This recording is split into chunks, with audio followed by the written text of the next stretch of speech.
Now, those relations may be on the mend. However, one part of that relationship has always been very strong: education. The number of Chinese students applying to U.S. universities has jumped 75% in 3 years. But tuition and living costs can be too much for many students. Now, American universities are finding a way around that. Lin Yijing has more. Joint universities organized by Chinese and American educators are becoming increasingly popular. 2 years ago, for example, New York University began working with East China Normal University to open a joint college called New York University Shanghai. The annual tuition for an undergraduate student at NYU Shanghai is around 100,000 yuan.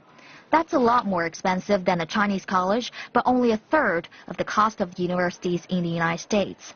And with 90% of the professors coming from NYU in the U.S., the education is considered comparable to that offered on the original New York campus. The environment here is quite different from Chinese universities. I was planning to go abroad in high school. The NYU Shanghai has provided the atmosphere of studying abroad in China. Why would you not take that if you can also live closer to your parents? NYU Shanghai has now enrolled 570 undergraduate students, half from China and half from other countries. Admission policies are a mix of Chinese and U.S. procedures.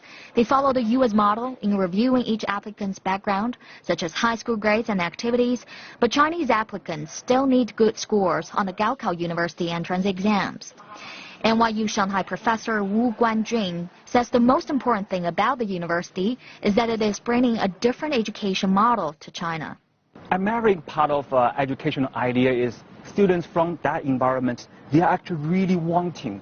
Put them together, actually, it's very good for Chinese students because they start to actually changing their thinking mode.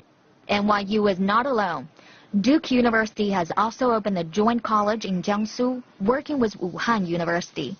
While the joint universities are popular, experts say they're really only supplements with China's education market, however, and will not affect the increasing number of Chinese students going to the United States. The American universities in China provide a more varied education market here. We might see a temporary decline in the number of students going abroad, but in the long run, the number of students going abroad will only climb. While the number of Chinese students traveling to the U.S. is unlikely to fall, some will be able to take advantage of American-style education closer to home. Lin Yijing, ICS for CCTV, Shanghai.